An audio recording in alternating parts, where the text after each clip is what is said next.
All right. We're almost done. Click signing over to our YouTube.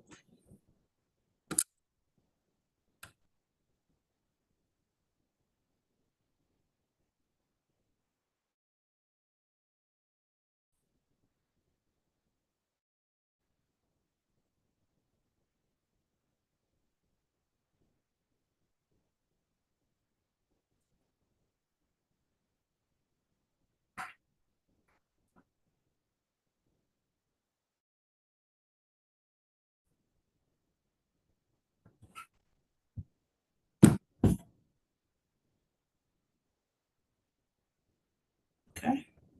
We are ready to roll.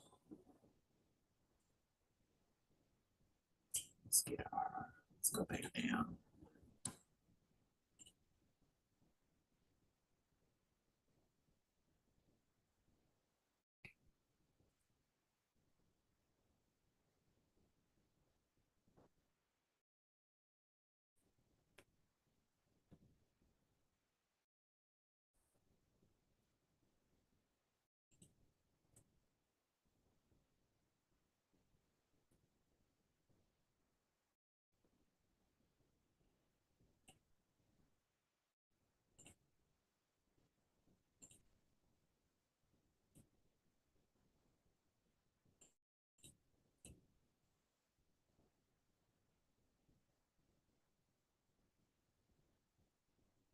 All right, here we go. We are ready to roll. We made it before 6:10, which is amazing. All right, so when we look at skin analysis, everything that we've been going over this particular study session everything is going to start to come together. Okay. So from this study session goes other study sessions about treatment room, products and ingredients, where we talk about formulation, but also move into actual facial treatments within the next 2 to 2.5 weeks. So let's look at all in all our foundation. If we're going to really do skincare, this is where our expertise is going to come in. This is where when I talk about training your eye and trusting everything inside of you and what you've learned, although you will become esthetician, beauty professionals, you will always remain teachable. Okay, so you're always learning, always growing, always moving. So that is going to always be important as you build from this chapter going forward. So we're going to talk about the process of skin analysis. We're going to talk about our amazing DNA and its benefits, and the 4 genetic skin types. So many individuals say, I have dry skin, I have oily skin, but we're going to talk about those skin types. We talked a little bit about the Fitzpatrick scale, but this is where we really get into the Fitzpatrick scale. And we're going to talk about a skin condition called sensitive skin. Many individuals will classify sensitive skin as a skin type. Sensitive skin is not a skin type, it is a condition. And any type of skin can become also sensitive. And so it is a condition of skin, and that is sensitive skin. All right, which means a person who has dry skin can also have dry skin and be sensitive. A person who is oily skin can also have oily skin and be sensitive. Okay, so they work, they're going to work on the same path. We're going to recognize different things with melanated skin. So we're going to treat skin of color. And honestly, let me tell you, there's not a lot of educational training that people put out in official textbooks related to treating skin of color. Skin of color is continuously being evaluated and research is being done. So publications are not published as often as they should be to include updated information when it comes to these, discoveries. And so although you have what we're presenting you here, I tell you to still remain teachable. Keep your eyes open, keep your ears abreast. And every time there's a trade show, a skin show, something where there's some information and some professional classes. Go become a sponge, take the webinar, take the seminar, things of that nature, because that's going to help enlighten you in between publications. I wouldn't just look at these textbooks as all in all for skincare. Okay, they are a great foundation, and then you should build upon that. Some of the causes of skin conditions, some examples of skin conditions, uh, different treatments for the neck and décolleté, since this is where you're mainly going to be servicing, along with the facial skin, the neck and décolleté, it all got to come together. Okay. You don't want to look really young and amazing in the face and then look really twice as old in the neck and in the décolleté, and the décolleté being the top of the chest area. Okay. You want everything to look just as youthful and young. And so a proper facial is going to include cleansing of the face, cleansing of the neck, and the décolleté. And one of the biggest things we have, the issues we have with individuals who are new to skincare, new to a skincare routine, is removing clothing. And so anyone who's getting a facial needs to remove the clothing of that top part. So you can not only service the face, but you can service the facial area, neck, and décolleté. It all needs to be one band, one sound. Okay. So we talked about we're going to go over explaining the causes of the skin conditions, but also healthy habits for skin. Some amazing tips and habits for skin. This is where we talk about wellness. And as we talk about taking care of ourselves, what we eat, our exercise, things like that, our treatments, that flows into the healthy habits for the skin. We drinking our water, so on and so on. Overall, we will talk a lot about contraindications, and contraindications go right in with that consultation. If you see this, so if you're seeing these red flags, what do I do? Okay, do I proceed, stop the service, do I go? Okay, is it okay for me to go? And so we'll discover contraindications. It is going to be good for you, and any professional beauty student, it is going to be good for you to what is it? I would like to say to be open to any service that you're going to perform, to try to find at least 3 contraindications. Okay. There's always a reason something cannot be done, even if a client is getting, a facial. What could be 3 opportunities that we cannot perform the facial? Like, what could really happen? And so it's good for us to test ourselves on that. So when we get to these major spas and med spas that are going to hire us, they're hiring us for expertise, professional knowledge, not only what we can do with our hands, but what we have in our brains and what we bring to the table. So performing a skin analysis along with learning contraindications, eyeballing almost what's going on with a client's skin, asking the right questions, and then navigating the consultation to get exactly the correct answers that you need to move forward is going to be very important. So for individuals who are not people persons, okay, you don't talk a lot. This is the time and opportunity for you to be practicing, because you are going into a service profession and you will need to conversate, build a rapport with the clients, okay? And when you build a rapport, clients become more comfortable and they're more truthful, they're more forthcoming. And so we want to build those relationships. It's all a part of building our soft skills along with our technical and knowledgeable skills as well. Let's look at the process of skin analysis.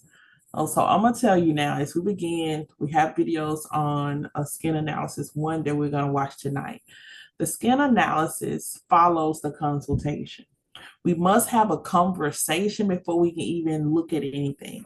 So the consultation is simply a conversation, okay? Conversation. We got to have that conversation first. The analysis is now I'm beginning to look at the skin. So I'm using my eyes, I'm touching, I'm feeling, I'm pinching, I'm moving, I'm pulling up, pulling down. I'm testing elasticity. I'm looking at moisture levels. I'm using steam. I'm using initial just cleanser. I'm using the magnifying lamp. So we're really digging in and getting to the point where we want to remove all impurities from the skin so we can see what's really going on with the skin. All right. So the consultation is the conversation. Once you've moved from the conversation, you have a good idea of what's going on with the client's skin. You can now prepare for the skin analysis. Both of these must be done prior to a facial cleansing service. Okay. So whatever aesthetic service your clients is getting, you must have the consultation and you must have the analysis. The consultation, I may sit across from them just asking questions. I'm looking, but mostly I'm listening and writing. The analysis, I'm so close. My eyeballs are looking at their skin so close because I'm trying to get everything that they're not telling me. I'm understanding everything they're saying, but I'm also looking for instances that they have not conversated about. Everything going on in the body, the skin, hair, nails gonna tell a story. So when I'm looking at the analysis, even though my job is skin, I'm also looking at how their hair looks. If their hair is dry, if it's brittle, or if they complain about not being able to manage it, it's going to have some of the same effects on the skin and on the nails. So I'm listening because it all works together on the same system. And many individuals are like, what do you mean? Well, if you have blood in the body, the blood is part of the circulatory system. Period. You can't take it away, can't add none to it. It's the circulatory system. Well, the hair, skin, and nails are on the integumentary system. And so they all work together. What happens to one happens to everything else. So if you're really having an issue trying to figure out what's going on with their skin, look at their nails, look at their hair. It will tell you or lead you in the right direction as far as what questions to ask. Okay. So let's look at the process of the skin analysis. I absolutely love it. By this time, the client has gone past the consultation. Let's go ahead and look at the skin. It says the interaction with a client sets you up as the skincare expert. You're the expert, the guru. This is why we continuously remain teachable. It says the skin analysis is a determining factor in deciding what products to use and whether you're even going to perform the service or not. Okay, so we got to do the skin analysis. It's going to help us determine what products we're going to use. All right, and even if we can do the service at all. So let's highlight these factors here, and you're going to see them in check-in form as well. It says before performing services or selecting products, an individual skin type and condition must be analyzed correctly to determine appropriate treatment and products, which means in the consultation, you will have a series of questions, maybe a link that the clients will open up, and there will be a consultation card. Or if you go to just like you go to a doctor's or a dentist's office, there's this form that you fill out telling you, and you're telling them about your medical care. Well, same thing. Okay. But we're talking about everything's going on with the body and don't leave nothing out. Okay. So once we have a clear understanding of what's going on here, we're able to determine what type of skin a client has, whether they have dry skin, whether they have oily skin, whether they have normal skin, or combination skin. Those are your four main types. And so initially, by just looking at the form and asking questions, you're going to immediately be able to put them in one of four of those categories. Okay. From there, we should have a good understanding or eyeball of what products we're going to go and get for this particular client. Sometimes we be thinking that, okay, the client can use this product here, but we always must do the analysis that can really help us understand, are we getting the right products for the client? Okay, we got to always have that analysis in place. If we do not have the analysis in place and we just say, hey, we're so comfortable, this is just like any other one, I'm going to start, this is probably when you'll have something go wrong. Every client is not the same, and every client after a couple of months, we'll have something significantly that will change within the hair, skin, and nails. And so you always have to do question follow-ups, checks to make sure that your clients are in, the same place and that we're using the same thing. Sometimes skin can get so familiar with certain products, it won't do what it needs to do. So you'll need to switch it up. And at this point, many individuals will do this within 3 to 6 months. They just switch it up for a week or two and then go back. When you look at bulletin 2, it says a thorough skin analysis and client consultation, especially important to determine skin conditions and indications. Well, I just said based on what type of skin they have and the conversation you had with them, it's going to really help us understand what are we dealing with, okay? And by the questions that they're asking, it's gonna really red flag issues going on with their skin, okay? Those issues are going to come up again when the client tells us what they want. I can then say, based on some of your answers and what's going on with your skin, you can get this or you can't get this. You should wait 2 weeks. You should wait 3 weeks. And so that's where our expertise comes in at as well. Clients should trust us as the source of education. We should be the expert. Now, when you have clients that trust YouTube and other resources, and my friend did, you have to go back and dismantle that if they're going to be your client. You have to show yourself that, hey, I am the expert, and this is what we're going to talk about. Anything that's not accredited, that did not come from your esthetician, is just like, we're going to throw that over the shoulders. We're going to start fresh today right here. And any questions you have, I want to be able to answer that. And remember, no two people are the same. So when they're taking information from other places, wanting it to work here, it just does not work.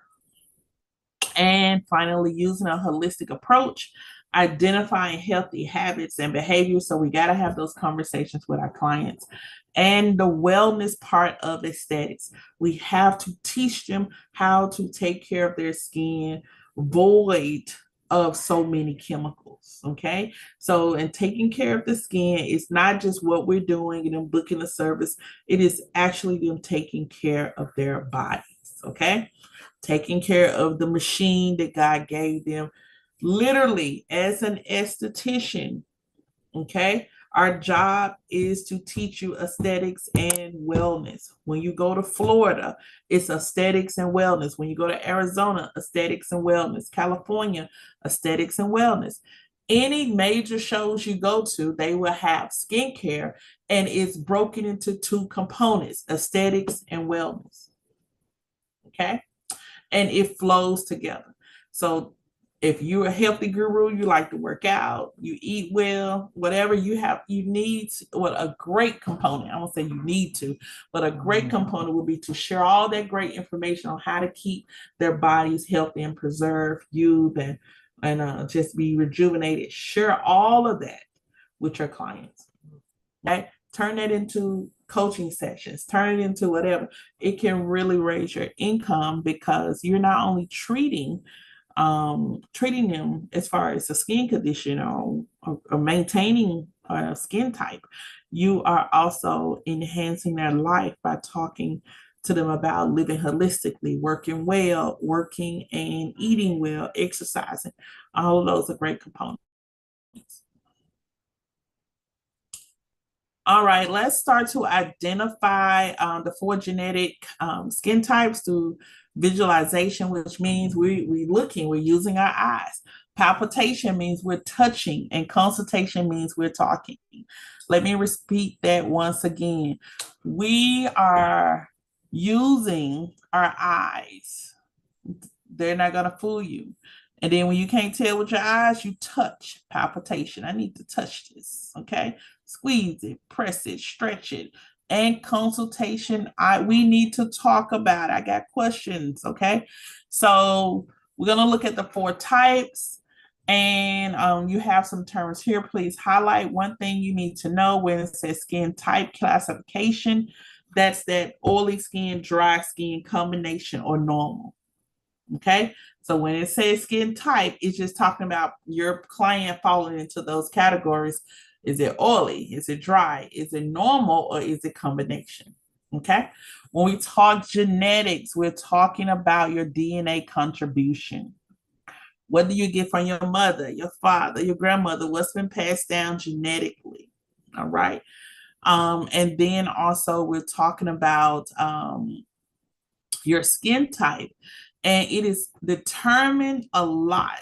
All right. Heredity, environments, ethnic backgrounds. Okay. So basically DNA. All right. DNA. Okay. Your age will start to slow down.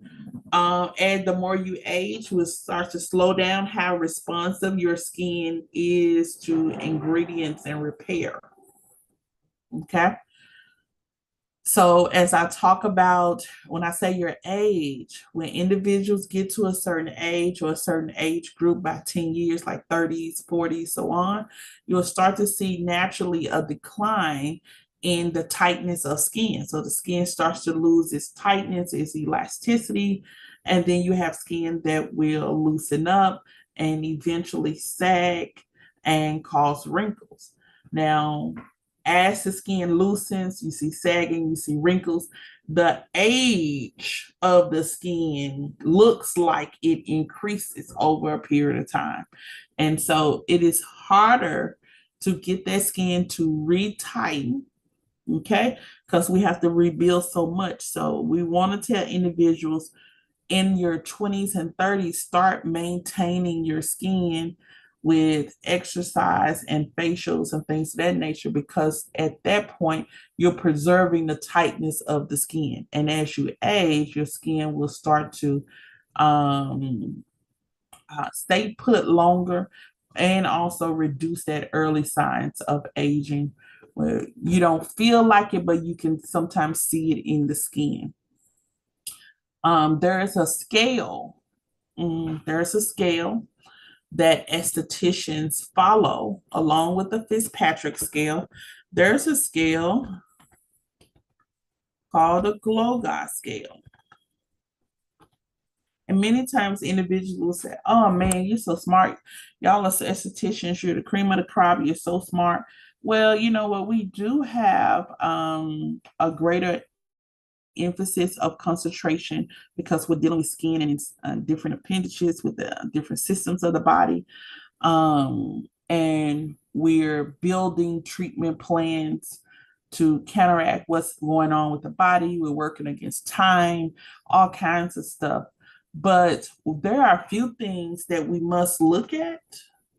And when we look at these charts, it helps us get even closer to analyzing this client correctly. Okay, and that's one of them, the Glogau scale. Fitzpatrick scale is another one that we will reference all the time. Identifying the T-zone is going to be the forehead and down the nasal, and then also the chin, smile area under the lips. Okay, that is going to be considered the T-zone. In the T-zone, you may find that it could be oily, dry, or a combination of both. Okay. This is primarily the first area that people look at and when they start to determine what type of skin, what category of skin is the client in. Okay. It's this T-zone. They may take a tissue paper and pat across the forehead, pat down the nose area, and then pat down under the lips and the chin area. If it comes up oily or damp, that is, we definitely have a major component of oily skin in those areas. If the hairline is dry and it doesn't get damp or anything, that is combination skin. Most of the time, the perimeter of the hairline around the ears, side of the jaw, those areas can be dry, while the T-zone area is oily. That is considered combination skin. Combination skin. That's just, and really, we don't learn about the skin types until we start looking at people, we start touching. So it's going to be a hands-on going forward. Okay, it says all skin types need proper cleansing, exfoliating, hydrating, protecting. It does not matter how much melanin is in somebody's skin. Every skin type needs, okay, cleansing, exfoliating, hydrating, and protecting. So it doesn't matter if dry, oily, whatever. Everybody needs to have those four components, okay? And when it says protecting, many individuals feel like because they're melanated that they've been told the wrong thing. You're absolutely right. They've been told that they don't need sunscreen, but everybody needs sunscreen, and sunscreen is what that protection is. It helps preserve the skin and protect the skin from harmful UV rays, no matter what. Um, um, where you are on the Fitzpatrick scale. Okay. Palpitation, I'm gonna highlight here. It's when you examine the skin to touch. Like I said before, we visualize, we touch, and then we talk. Okay. Manipulating it to determine conditions such as oiliness and elasticity. When I'm touching the skin, as far as consultation, you can do this with your own skin if you want to pinch your skin. Elasticity is pulling the skin. Okay. Elasticity is really the strength of the skin, the tightness, like a rubber band. Okay. How do we test the elasticity? We stretch and see if the skin pops back and goes back to the way it's supposed to go. If the skin just kind of drops and dangles down, it's lost a lot of its elasticity. Okay. You want the skin, you want to be able to pull that skin, then it go back to the way it was. You want that especially on the chin, on the neck, on the décolleté area.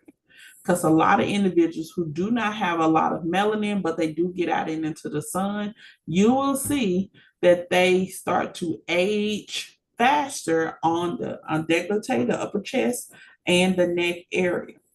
It literally will show how old you are. Okay.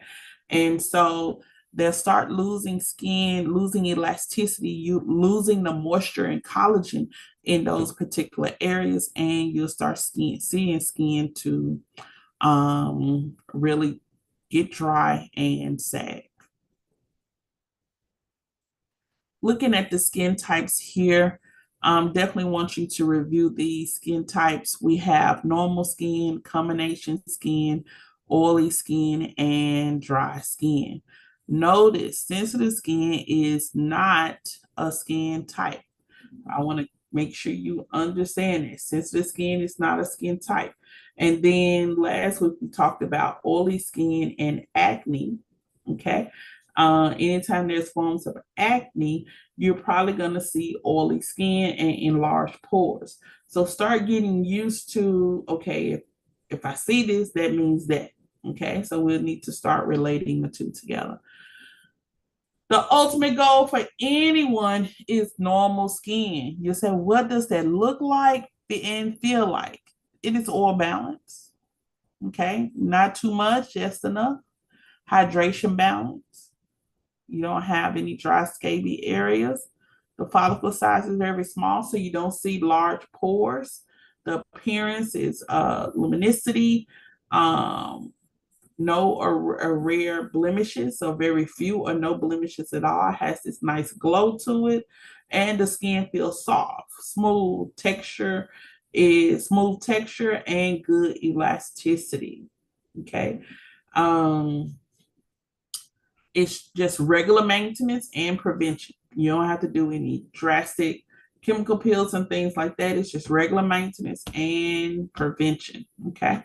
We use the 4 steps to skincare, and that is cleanse, exfoliate, you want to nourish, which is moisturizing, and protect, which is sunscreen. That's going to be your client's education every time they come to you.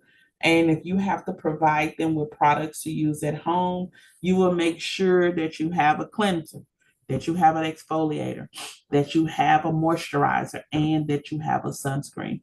That's what that take-home retail kit should include. Okay. I just dropped the money gem. That's what it should include.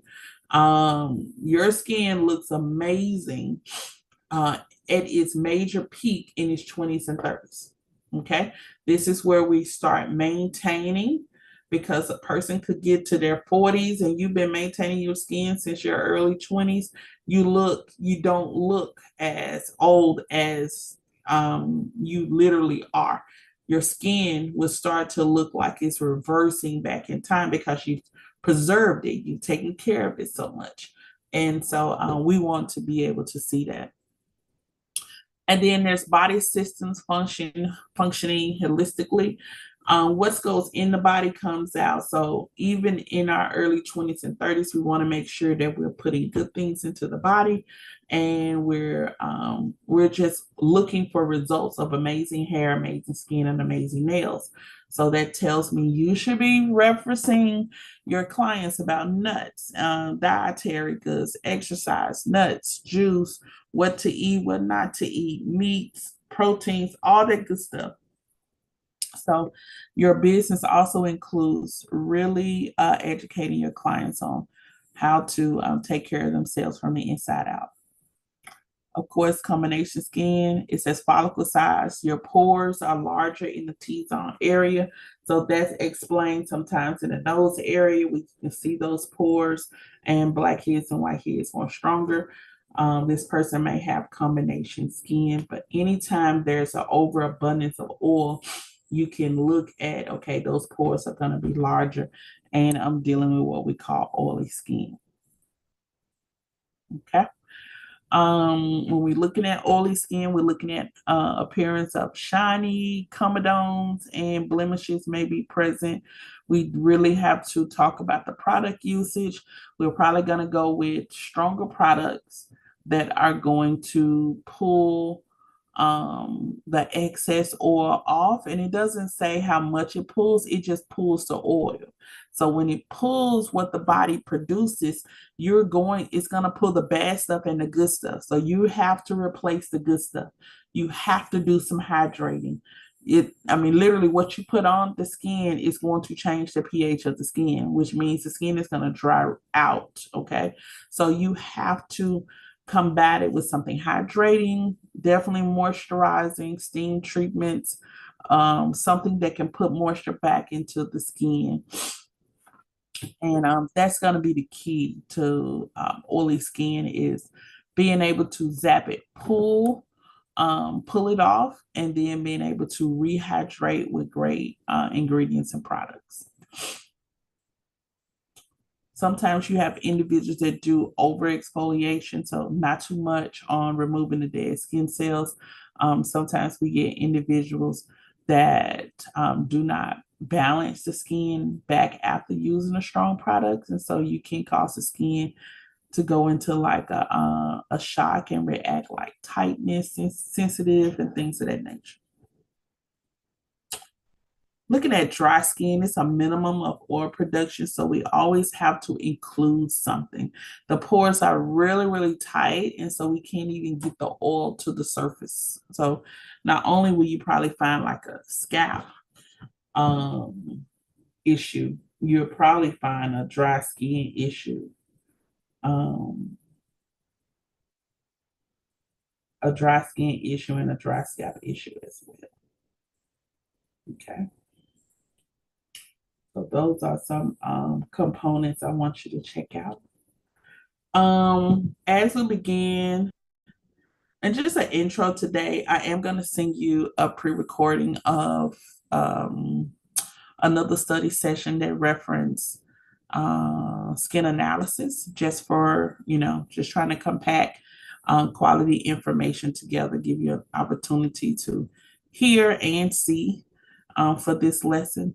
But let's study tonight the Fitzpatrick scale, and let's pick back up on that. We're not going to pick up on it tomorrow. We're going to pick up on it. I may can do a pre-recording tomorrow. I know I have an appointment tomorrow, but we'll pick back up on it tomorrow.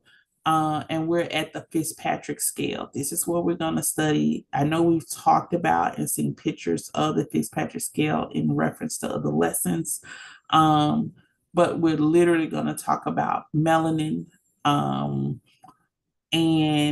how this scale was created. It was developed by Dr. Thomas Fitzpatrick, which is important. You may see that again, and how it helps us determine how we're going to do in the face of the sun, basically. What is our burn capacity? What is our level of, can we endure the sun? And so that's based on the Fitzpatrick scale.